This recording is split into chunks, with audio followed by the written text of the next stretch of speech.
तो जय हिंद दोस्तों, आज की वीडियो हम कक्षा 9वीं का अध्याय 2 स्टार्ट कर रहे हैं जिसका नाम है कि बहुपद। आज इस वीडियो में हम 2.1 को एक ही वीडियो में कंप्लीट कर लेंगे। इससे पहले आप समझो कि बहुपद क्या होता है। इससे पहले समझो आप बहुपद क्या होता है। देखो जरा, बहुपद ये वाला चैप्टर बहुत जरूरी है। आपको जब कक्षा 10वीं में आओगे तब भी आपको अध्याय 2 में ही मिलेगा, ठीक है। तो आपको याद होना चाहिए कि बहुपद क्या होता है। देखो, बहुपद समझने से पहले आप समझो, एक होता है चर और एक होता है अचर, ठीक है। देखो, चर क्या होता है? चर वह संख्या है। और अचर क्या होता है? देखो, चर जिसे हम अल्फाबेट के रूप में लिख सकते हैं, जैसे मैंने लिख दिया X, Y, Z, A B C, T, M, ऐसा कुछ भी जो अल्फाबेट के रूप में लिखा जा सके उसे क्या बोलते हैं हम? चर। और अचर वह होता है जिसे हम पूर्ण रूप से लिख सकते हैं, जैसे कि मैंने लिख दिया 4, 5, 6, 2, 6, 3, 1, कुछ भी। ये क्या है? पूर्ण संख्या होनी चाहिए। अचर पूर्ण संख्या होती है, और चर जिन्हें हम अल्फाबेट के रूप में लिख सकते हैं, ठीक है। अब बहुपद की पहचान कैसे की जाती है? आप समझ गए होंगे चर क्या होता है, अचर क्या होता है। अब हमें करनी है बहुपद। बहुपद की पहचान देखो, चर और अचरों इन दोनों से मिलकर बनता है हमारा बहुपद। चर और अचर से मिलकर बनता है बहुपद, ठीक है। और चर और क्या अचर क्या होता है मैंने लिखा दिया। लेकिन बहुपद की पहचान कैसे करना है? बहुपद की पहचान,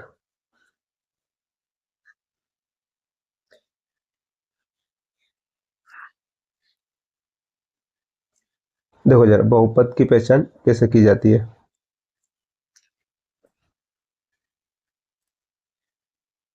जो प्रत्येक चर है, प्रत्येक चर की घात कैसे होनी चाहिए? पूर्ण होनी चाहिए। ये मैंने लिखा चर, प्रत्येक चर की घात पूर्ण होनी चाहिए। प्रत्येक चर की घात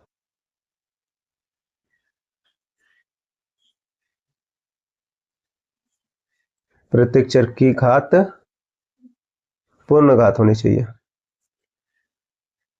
अब ये मैंने क्या लिखा है?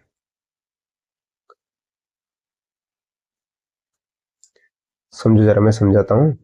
देखो, मैंने लिखा है प्रत्येक चर की जो घात है वो कैसे नहीं? पूर्ण घात होनी चाहिए। ये लिखा चर, इनकी जो घात रहती है वो कैसे होनी चाहिए? पूर्ण घात होनी चाहिए। जैसे जैसे समझो, जैसे मैंने लिखा कि x square, sorry x cube लिख दिया मैंने, x cube plus x plus 3, ठीक है। अब यहाँ देखो, एक्स की जो घात है मैंने चर लिया। चर क्या होता है? अल्फाबेट को इसमें से कुछ भी ले लो आप चर में से। मैंने एक चर लिया और उसकी घात लिख दी। अब जो उसकी घात है वो कैसी है? पूर्ण घात होनी चाहिए। पूर्ण होनी चाहिए, या तो यहाँ माइनस में भी होनी चाहिए, दशमलव में होनी चाहिए, बटे में नहीं होनी चाहिए। कैसे होनी चाहिए? पूर्ण घात होनी चाहिए। अगर आपको पूर्ण में लिखी हुई दिखाई दे तब वो हमारा बहुपद है, ठीक है। उसे हम बहुपद बोलते हैं। या आप चाहो तो लिख सकते हो ब्रैकेट में यहाँ पे कि उसकी घात कैसे होनी चाहिए? घात उसकी पूर्ण संख्या होनी चाहिए।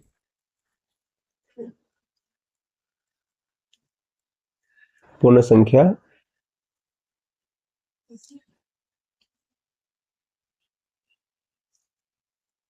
होनी चाहिए,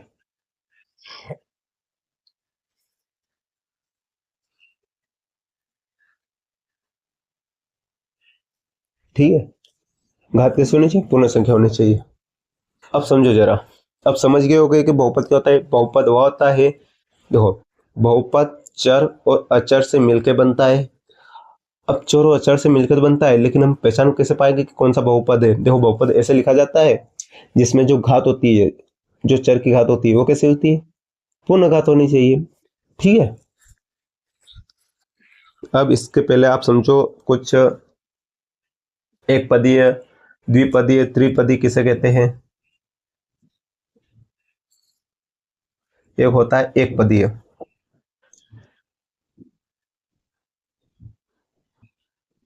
एक पदी होता है, एक होता है द्विपदीय,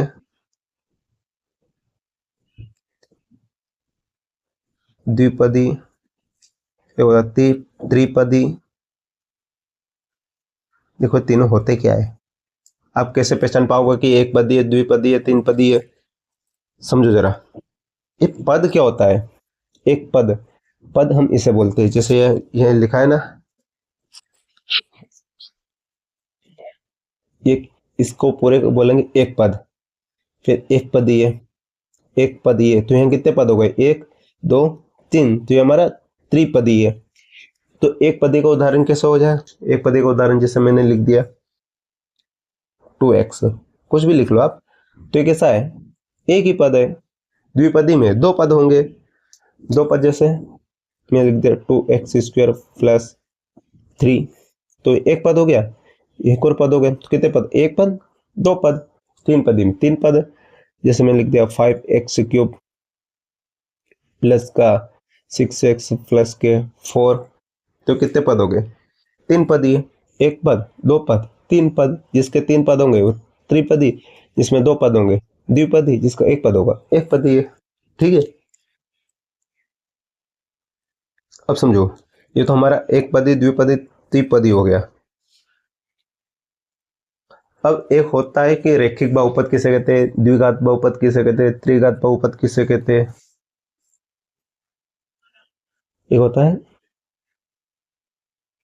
रैखिक बहुपद, ठीक है, एक होता है द्विघात बहुपद और एक होता है त्रिघात बहुपद।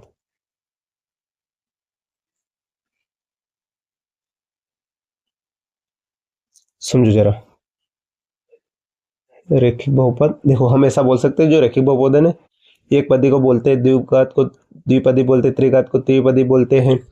ये मैंने उदाहरण इसलिए से साइड लिखे। देखो, एक रैखिक बहुपद है उसे बोलेंगे जिसकी घात एक हो, जैसे मैंने लिखा 2x, इसी का मैं यही वाला उदाहरण ये लिख देता हूँ। तो इसकी घात कितनी है, एक है, जिसकी घात एक होगी वह रैखिक बहुपद है, ठीक है। और द्विघात बहुपद जिसकी घात दो होगी, किसकी घात है, चर की घात देखनी है हमें, चर की घात यहाँ पर कितनी, अगर घात नहीं दी है यहाँ पे तो इसका मतलब घात एक है, और यहाँ पे तो घात दी है, तो इसकी घात कितनी हो गई, दो। और द्विघात त्रिघात बहुपद में तीन घात होगी जिसकी, ठीक है। तो यहाँ पर x की घात मैक्सिमम कितनी घात है, तीन घात है। यहाँ पर आप बोलोगे यहाँ पर एक है, नहीं, मैक्सिमम घात देखनी है हमें कि इसमें सबसे ज्यादा घात किसकी है, इसकी तीन है, तो कैसा हो गया, त्रिघात बहुपद हो गया, ठीक। अभी क्वेश्चन है आपका 2.1 में इससे रिलेटिव क्वेश्चन बनेंगे। तो ये वाली चीज समझो, आपके रैखिक बहुपद जिसकी चर की घात एक होती है उसको रैखिक बहुपद, जिसमें चर की घात दो होती है द्विघात बहुपद, जिसमें चर की घात तीन होती है उसे बोलते हैं त्रिघात बहुपद, ठीक है। अब हम पढ़ते हैं हमारे प्रश्न वाली 2.1। देखो जरा क्या दिया, क्वेश्चन पढ़ो कि निम्नलिखित व्यंजनों में कौन कौन एक चर में बहुपद, देखो एक चर में बहुपद बताना है, ठीक है, और कौन कौन नहीं है, कारण के साथ अपने अपने उत्तर दीजिए। एक चर में बहुपद कैसे, कि हमें बताना है कि एक चर, जैसे एक्स एक्स में, ये समझो, देखो ये एक्स एक्स में तो एक चर वाला हो गया, ये वाई में एक चर, ये टी टी का भी एक चर रहेगा,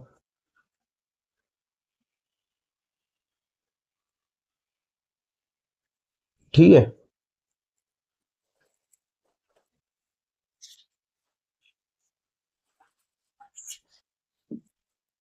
देखो पहला क्वेश्चन पढ़ते हैं हम। पहला क्वेश्चन क्या है कि 4x² माइनस का 3x प्लस का 7। देखो आपको क्वेश्चन दिखाई दे रहा होगा, 4x² माइनस का 3x प्लस का 7। हल, हल क्या लिखेंगे, पूछा है कि चर बहुपद है या नहीं है। तो देखो यहाँ पर x, यहाँ पर x है, तो ये कैसा है हमारा आंसर, कैसा, x एक चर है, हम लिख सकते हैं कि x कैसा है, एक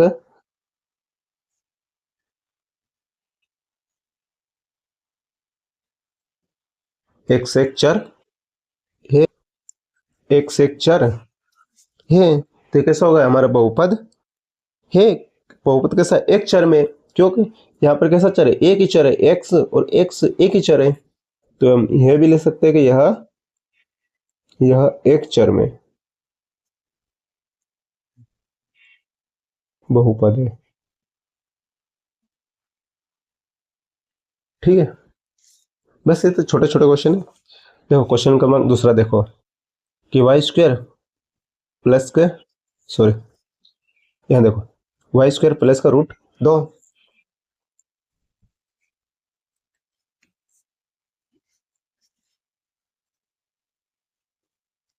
दूसरा क्या है, वाई स्क्वायर प्लस का रूट के अंदर 2। देखो यहां पर भी जो वाई है कैसा चर है, इसलिए यह भी एक बहुपद है। सेम ऐसा आंसर हो जाएगा कि वाई एक चर है, ऐसा लिख सकते हैं। यह एक चर में बहुपद है। ठीक है, समझो जरा।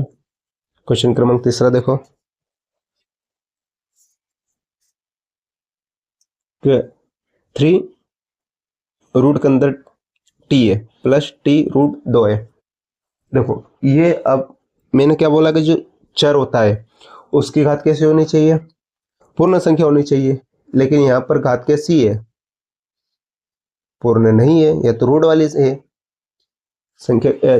जो बहुपद क्या होता है, जो जिसमें चर की घात कैसे होनी चाहिए, पूर्ण संख्या होनी चाहिए। मैं अगर जो टी को उठाऊं, देखो समझो, यह सिर्फ और अब मैं बता रहा हूँ कि जो टी है ना, टी का मतलब होता है 1/2। ये रूट के अंदर इसका मतलब होता है रूट का 1/2। अब जब 1/2 है तो ये घात कैसे, पूर्ण नहीं है तो बटे में है। ठीक है, तो इसलिए हमारे बहुपद नहीं है, तो इसमें सीधा आंसर लिख सकते हैं हम, बहुपद बहुपद नहीं है, बहुपद नहीं है। ठीक है, अगला क्वेश्चन देखो। क्वेश्चन क्रमांक ये वाला हो गया। ये देखो वाला देखो, अब वाई प्लस वाई बटे, सॉरी 2/y दिया है, वाई प्लस 2/की वाई। देखो ये बहुपद है कि नहीं, ये बहुपद नहीं होगा। क्यों, देखो ये वाई बटे में है और ये वाई बट यहाँ पर है, जब ऊपर जाएगा तो वाई की पावर -1 हो जाएगी।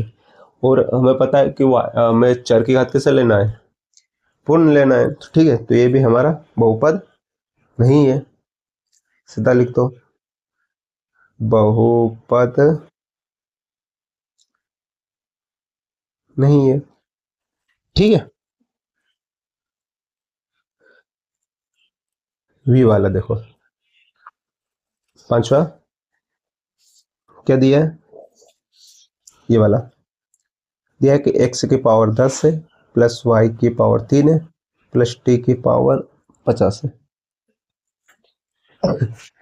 देखो यहाँ चर दिए और चर की जो पावर है, चर की पावर कैसी है, पूर्ण संख्या है। हाँ बिल्कुल है, तो ये कैसा हो गया हमारा आंसर, बहुपद है। देखो बहुपद है, और बहुपद है तो हम कारण बताना। यहाँ x y और t कैसे चर है, ऐसा लिख सकते हो, या x y t तीनों कैसे चर है। ठीक है, अगला क्वेश्चन देखो।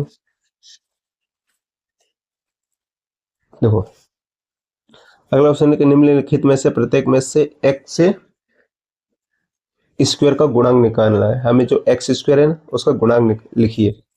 ठीक है, तो समझो जरा क्या है पहला क्वेश्चन कि निम्नलिखित में से प्रत्येक में से एक्स स्क्वायर का गुणांक लिखने, एक्स स्क्वायर गुणांक लिखने का पहला क्वेश्चन है कि 2 + एक्स स्क्वायर प्लस एक्स। दूसरे का पहला क्या है दिया, 2 + एक्स स्क्वायर प्लस का एक्स। ठीक है, हमें एक्स स्क्वायर का गुणांक बताना है। एक्स स्क्वायर कौन सा है, यह वाला एक्स स्क्वायर, इसका गुणांक मतलब कि गुणा में क्या है, तो इसके गुणा में कुछ नहीं दिखाई दे रहा है, इसका मतलब कि इसके गुणा में एक है। यही हमारा आंसर है, कितना सरल है। ठीक है, दूसरा क्वेश्चन 2 - एक्स स्क्वायर प्लस का एक्स क्यूब। देखो इसका आंसर क्या आएगा, एक्स स्क्वायर गुणा यहाँ माइनस दिया है तो आंसर आ जाएगा माइनस का 1। ठीक है, फिर अगला क्वेश्चन देखो जरा।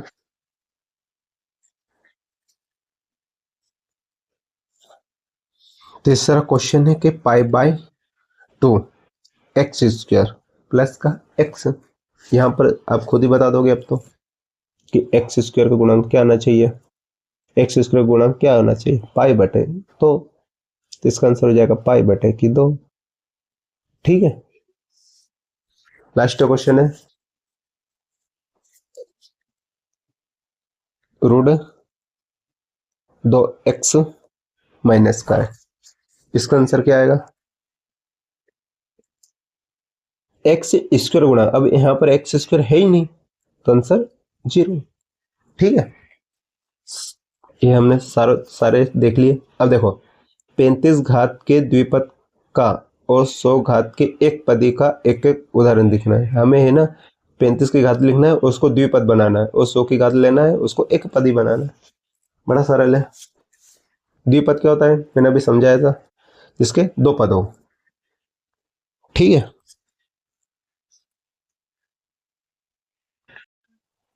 देखो आप कुछ भी लिख सकते हो, जैसे मैंने लिख दिया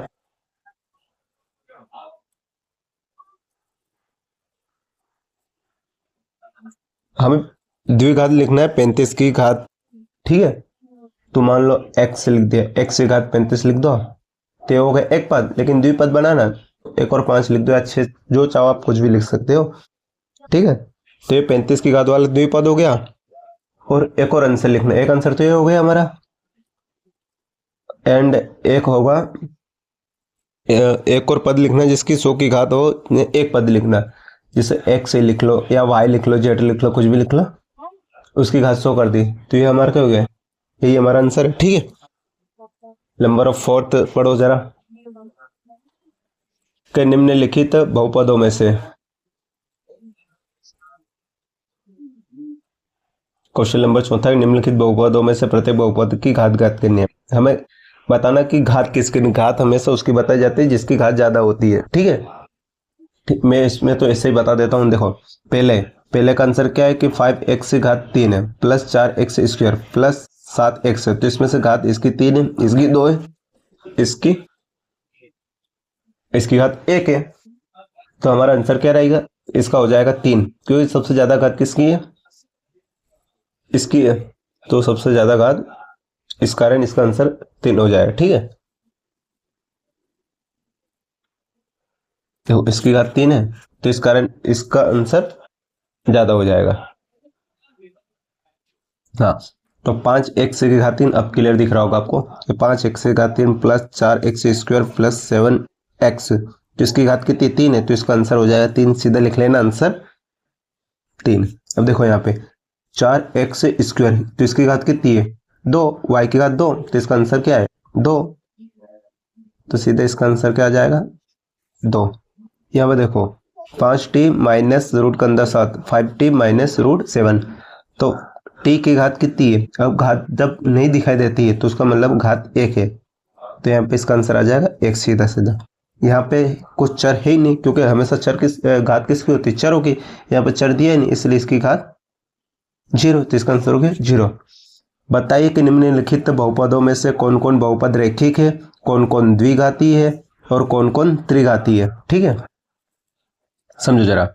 पहले का दिया है कि एक्स स्क्वायर प्लस एक्स, तो हमें घात से बताना है कि कौन सा बहुपद रैखिक है, कौन सा द्विघाती है, कौन सा त्रिघाती है। रैखिक में घात 1 होती है, जिसकी घात 1 है वो रैखिक होगा, जिसकी घात 2 है द्विघात, जिसकी घात 3 होगी वो त्रिघात, तो जिसकी घात 2 तो ये कैसा होगा द्विघात, तो पहले का आंसर क्या हो जाएगा द्विघात, ये वाला कैसा है द्विघात, सीधा आप लिख सकते हो आंसर द्विघात।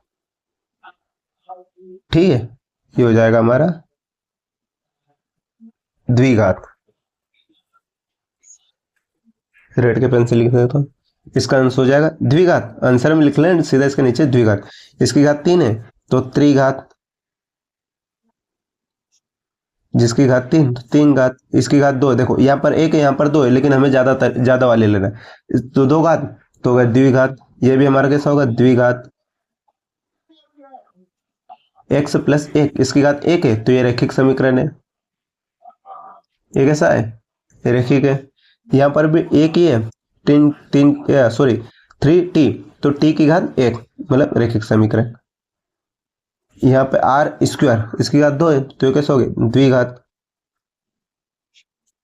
एक्स क्यूब 7x क्यूब मतलब x की घात कितनी है? 3 है, तो ये हमारा कैसे हो गया? त्रिघात। जितनी घात उतना हमारा आंसर है। ठीक है, आई होप कि आपको समझ में आएगा। कल हम देखेंगे प्रश्नवाली 2.2 को। अगर आपको वीडियो अच्छा लगा तो वीडियो को लाइक करें, शेयर करें, सब्सक्राइब करें। सो धन्यवाद, थैंक यू वेरी मच। और अपने दोस्तों को शेयर करना ना भूलें। ठीक, अगर आपको वीडियो अच्छा लगा तो आप एक कमेंट जरूर करें, ताकि हमें पता चले कि हम वीडियो में सही कर रहे हैं या नहीं कर रहे। कमेंट जरूर करके बताएं। ठीक है, सो धन्यवाद, थैंक यू वेरी मच।